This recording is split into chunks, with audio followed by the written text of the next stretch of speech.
What's up, everyone? Father Charles here. Today we're going to talk about an unexpected party and the intruder theme as it relates to Middle-earth, Gandalf, Bilbo Baggins, and ultimately us. So I'm going to do three things today. First of all, we're going to talk about the intruder theme in general. And it's a theme that's very common in literature and in movies, and you'll recognize it when I point it out to you.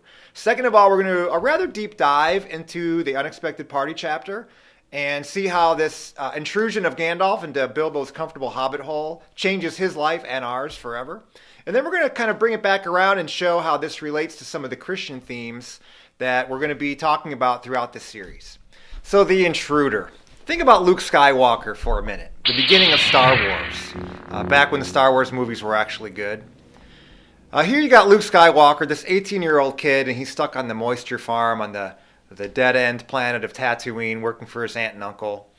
This poor orphan boy that's longing for adventure, but seemingly has no chance to exercise this longing. It looks like he's going to be stuck, trapped on this planet forever.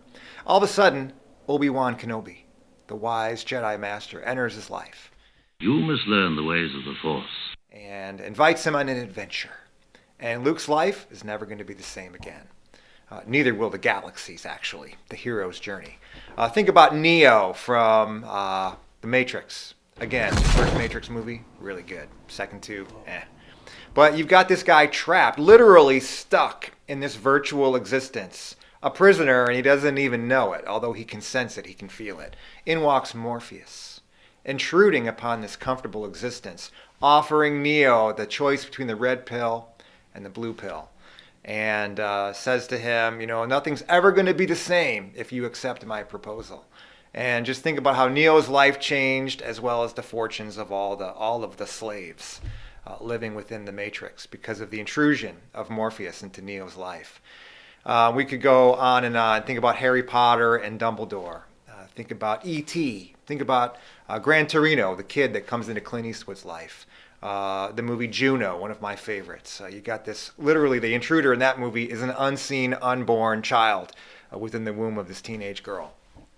On and on. Elf. Think about how Buddy the Elf intrudes into the world of his dad and changes things around. So we go on and on. I'm sure you can think of many examples of your own. But the theme is you've got this character that's stuck, trapped in a mundane existence.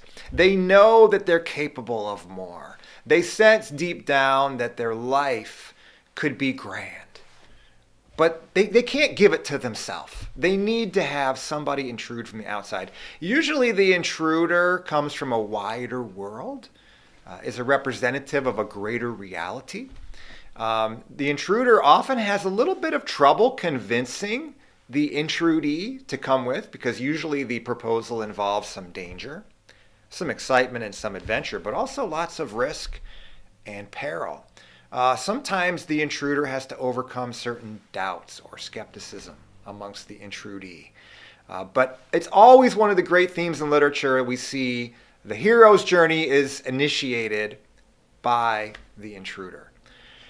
And so this is seen through tremendous comic brilliance in The Unexpected Party. Gandalf is the intruder par excellence upon poor Bilbo, this comfortable Baggins, this hobbit that never really has gone on any major adventures. He really likes his routine. He likes his good sumptuous meals eaten often. He likes to drink his tea and drink his beer. He likes to do things at regular intervals. And he's generally just living the dream, Hobbit style. But Gandalf, the wizard, has some other ideas. He sees something in Bilbo that Bilbo has not seen in himself. And it's such a comic collision of worlds when Gandalf comes knocking on the door of Bag End to introduce him to the dwarves and their quest to regain the lost treasure that the insolent dragon Smaug has stolen from them. And so the whole chapter, I've read it probably dozens of times, and it never ceases to bring a smile to my face because of the incredibly artful way that Tolkien capitalizes on the intruder theme and really kind of makes Bilbo a relatable character. All of us have our hobbit holes. All of us can relate to the managed, comfortable world that we're trying to hold on to on one hand, but then there's also a part of us that is maybe secretly hoping that a Gandalf will come in and invite us on an adventure. But we know that it couldn't happen if it were not for Gandalf. So we're going to do a kind of a deep dive into this chapter. I'm going to be kind of quoting at length, just for our enjoyment and for our amusement.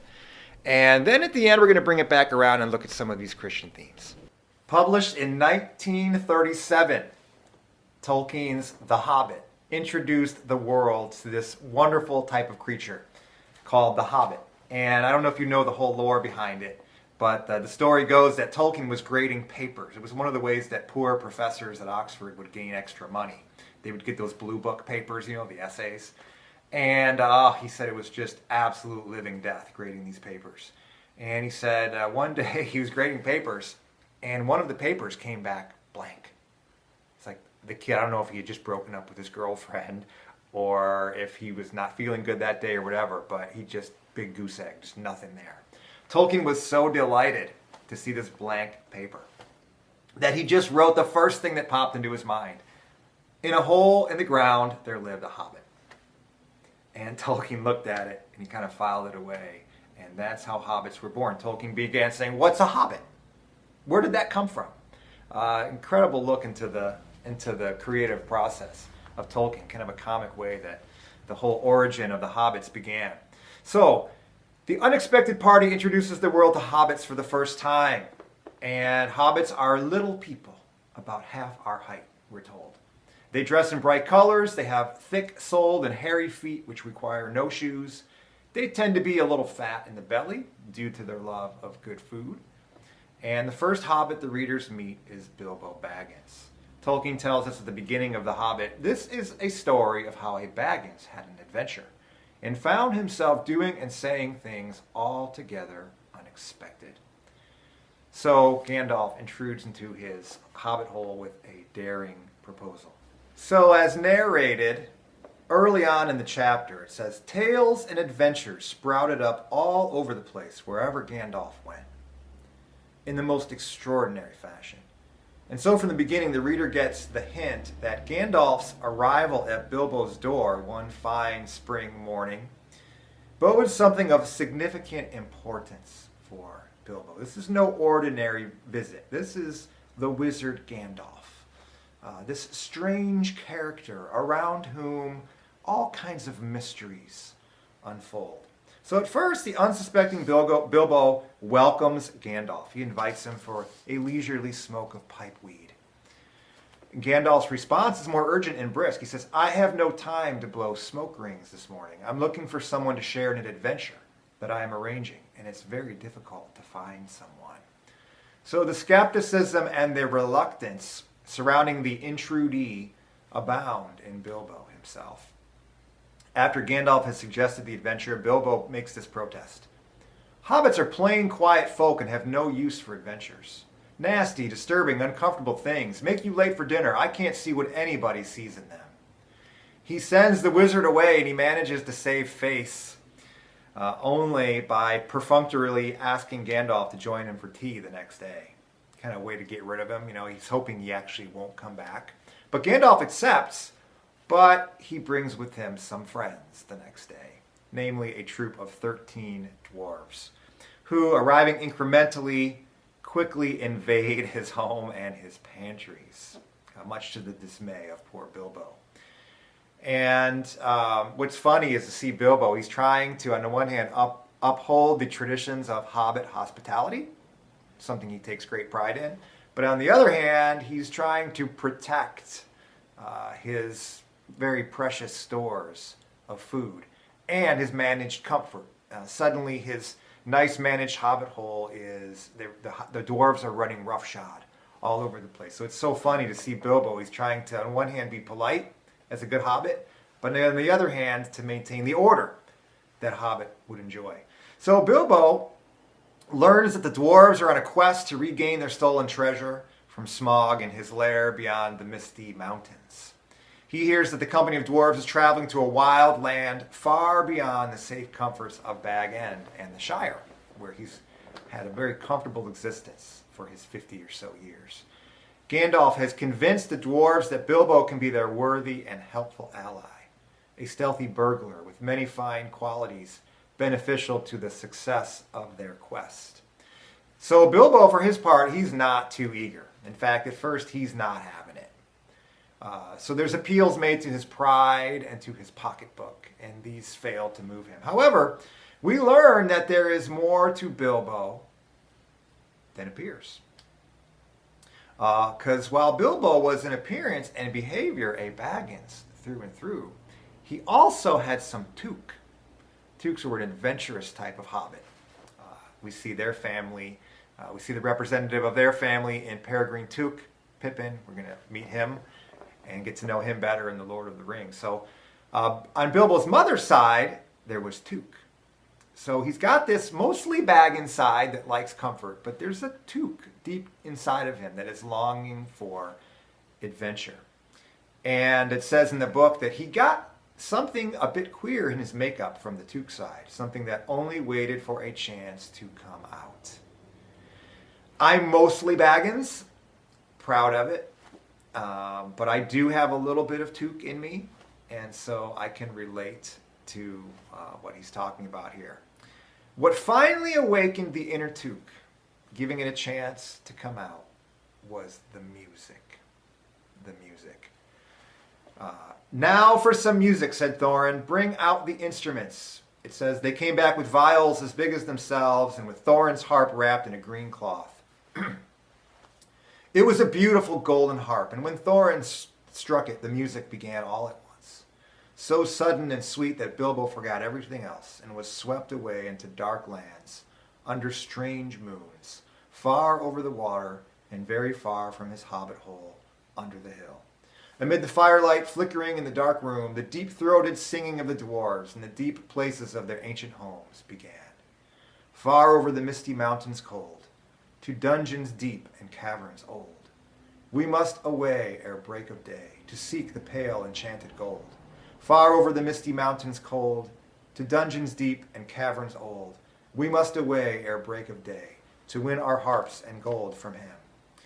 And it says, as they sang, the hobbit felt the love of beautiful things made by hands and by cunning and by magic moving through him. A fierce and a jealous love, the desire in the hearts of dwarves. Then something Tookish awoke inside him, and he wished to go and see the great mountains, and hear the pine trees and the waterfalls, and explore the caves, and wear a sword instead of a walking stick. He looked out of the window. He looked out the window. Something Tookish was awakened, and he began to realize instinctively that maybe there was more to life than the hobbit hole. Looking out the window, he's beginning to recognize that there's a greater reality out there, and he feels it beckoning him. So it wasn't just Gandalf. Gandalf was wise enough to know that he would need some help in this project of intrusion. And so the dwarves and their singing get to him. It was the music. So it's always art, isn't it? Art, something beautiful, awakens us. The song of the dwarves took Bilbo somewhere else, causing him to be swept away into dark lands under strange moons. He longed for a great world beyond himself. He felt nostalgia for an unknown place, and he was suddenly opened to a wider reality.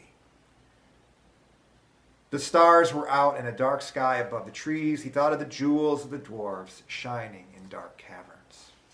So at this point, the spark was lit. Bilbo had taken the first step on his journey before even setting his foot out the door. The road goes ever on and on. So the dwarves see firsthand the comic and absurd antics of this hobbit. And they're very skeptical. They're like, this guy? He's going to come on our adventure? They can't see how he has anything to contribute.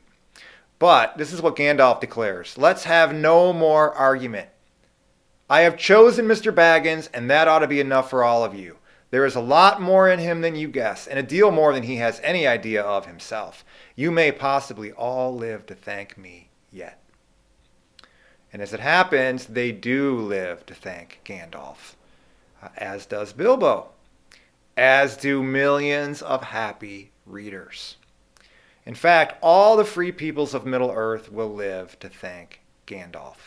They will thank Gandalf after the entire saga is completed by the end of The Lord of the Rings. They will thank Gandalf when the Ring of Power that Bilbo unwittingly finds is destroyed many decades later by his nephew Frodo Baggins, and the Dark Lord Sauron is definitively and completely overthrown after one of the most beloved and epic fantasy journeys of the century.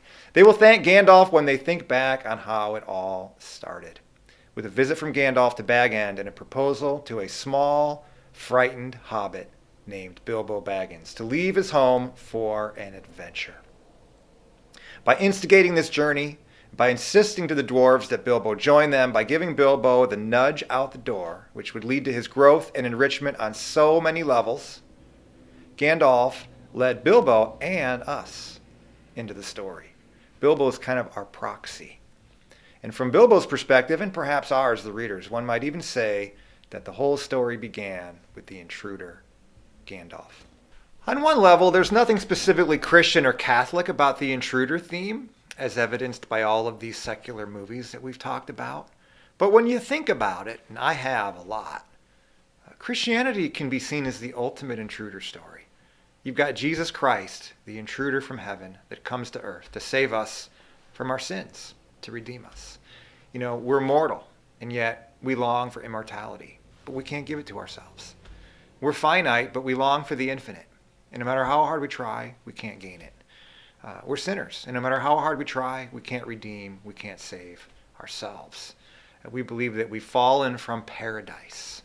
Christians believe that the evils and the disorders and the chaos that's in the world was introduced into the world by a primordial act of rebellion, a no to the will of God from our first parents, Adam and Eve. And that state of alienation has passed on to us, their descendants. And we're east of Eden. We've been expelled from the Garden of Paradise. And we're longing for the return, but we can't give ourselves that return. And so Jesus comes as the ultimate intruder.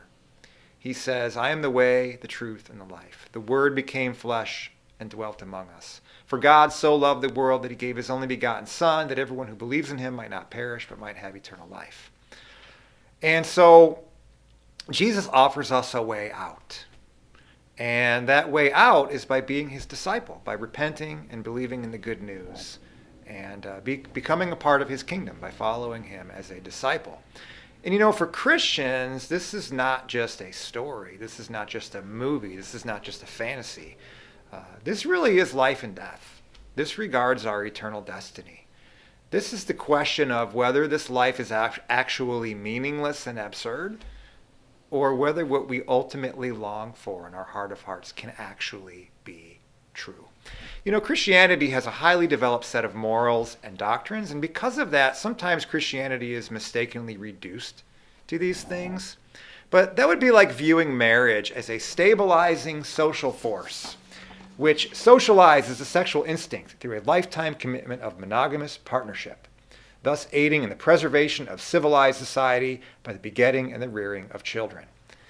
Well, that may be true, but we all know that that's not what motivates people to get married. Why do people get married? Because they fall in love. They meet an intruder who so fascinates their heart, promises so much happiness, that you can't imagine life without this person. You say, I know it's going to be filled with hardships. I know it's going to be filled with difficulties. I know it's not going to be easy to commit to this one person for the rest of my life, but I can't say no to this person. I've got to have them by my side. I've got to do it. So the morals of marriage, you know, the meaning of marriage unfolds throughout the course of the relationship. But it's the falling in love that ultimately inspires you to take the plunge. And it's similar with Christianity. And I think this is something that's very hard for us to understand today, because we live in a very ideological world. And Pope Benedict said in God is Love, his first encyclical, he said this famous quote, he said, being Christian is not the result of an ethical choice or a lofty idea, but the encounter with an event, a person, which gives life a decisive direction and a new horizon. And I think that's so, so true. So many critics of Christianity and so many who have abandoned Christianity have never seen the intruder aspect of it. Some would believe that there is no intruder and that if anybody thinks that they've met the intruder, they've actually met Jesus Christ, and they're just delusional. Some would say that such an encounter is not even possible. I mean, Gandalf is one thing. Gandalf is at least presented in the story as an actual historical person. But what about Jesus? Okay, maybe for the apostles who met him, they saw him in the flesh and blood, but what about us? Well, you know, Gandalf comes to the door of Bilbo with dwarves. He doesn't come alone. He invites them to meet his friends. And the friends are a big part of that. And in my experience, very rarely does Jesus actually come into my life literally knocking on my door, although he does knock on the door of my heart, and he is recognizable in many ways through faith, probably a topic of another video. But through his dwarves, through his friends, so to speak, I'm invited to come on the adventure. Jesus says, come, follow me, pick up your cross. And Jesus promises us that the way will not be easy, but that in the end, the destination is worth it. Bilbo needed the presence of Gandalf. And without Gandalf's intrusion, Bilbo would never have gone on his adventure. He would never have gained his treasure. He would never have come into his full stature. He would never have attained his destiny. He'd still be in his hobbit hole, comfortable, safe, perhaps doing little harm, but also doing little good. The dragon would still be alive and at large, terrorizing and plundering. And Bilbo is like us. And we're about as likely to leave our comfortable hobbit holes for an adventure as Bilbo was. So Christians, if they are to remain such, need the presence of Jesus. And I think it's becoming more and more true today. You know, there used to be this thing called cultural Catholicism. People would be Catholic because their parents were Catholic. They went to Catholic school. They received the sacraments when they were young. You sort of received it by osmosis. And it's just what you did. And there's people that have gone an entire lifetime of practicing the habits, coming to Mass, even fulfilling some of the moral decrees of Christianity, but they've never met the intruder. And this is really sad. In fact, sometimes when I talk to Catholics about Jesus as an intruder, sometimes even faithful Catholics, they have a hard time understanding me. And that's really sad. I'm not blaming them. But Christianity is a religion of presence. It's a religion of the intruder who comes and gets us out of our hobbit hole, who gets us unstuck. Without the intruder, if the intruder is not real, if we can't encounter him in some meaningful way, in some real way, then we might as well just stay in our hobbit holes. It's only the continual intrusion of Jesus into the comfortable hobbit holes of life that moves people to do as Bilbo did, to hear the song, to look out the window, to allow the toque to awaken, to walk out the door, to join the adventure amid the company of foreigners who become friends, to defeat and despoil the dragon, and to find at long last oneself, one's destiny, and one's treasure. And the last thing I want to say is, Tolkien may or may not have had specifically this in mind, but there's no doubt in my mind that this influenced him as a devout Christian. And there's no doubt in my mind that Tolkien's brand of Catholicism that he practiced was based on the intruder. Consider some striking facts about Tolkien's life. Okay, he lost his father at age 4. His family moved from South Africa to England. He moved to the English countryside, his shire of his youth. He saw his mother lose most of her friends and financial security as she converted to Catholicism. He was completely orphaned by the age of 12 when she died, a death largely, according to a letter of Tolkien, due to the hardships and tribulations that she endured in the wake of her conversion. Tolkien witnessed progressive industrialization of his beloved shire, the English countryside of his youth. During adolescence, he was adopted and raised by a priest. Father Francis Morgan was a tender but also very strict father figure for Tolkien. I used to joke with my students. I said, just what every 12 or 13-year-old wants. During your period when adolescence is just starting to begin, you get adopted by a priest. And so Father Morgan would prove to be a very pivotal figure in Tolkien's life, and he would speak with great reverence and affection of him later in life. But he was strict. When he found out that the 16-year-old Tolkien was dating 18-year-old Edith, who was not a Catholic. Tolkien had a very promising academic career ahead of him. He was very smart. He's very gifted. Father Morgan knew that. He didn't think that he thought it was puppy love. He didn't think that this was a real love. And so he actually forbade Tolkien to date Edith. And out of obedience, Tolkien obeyed. It wasn't until when Tolkien himself turned 18 that he looked up Edith again. And she actually was engaged, but he got her to break it off. I wonder whatever happened to that poor fellow. Two people I'd like to know about what happened to them is that poor guy that gave Tolkien the blank exam paper that he wrote the Hobbit line on, and I'd like to know whatever happened to the poor guy that Edith was engaged to. No sooner were him and Edith married, but a month later he was shipped off to the battlefield of World War I, the Battle of the Somme, in fact, which killed two of his three best friends, almost killed him. He ended up getting trench fever and was taken off the front lines, probably the only thing that saved him.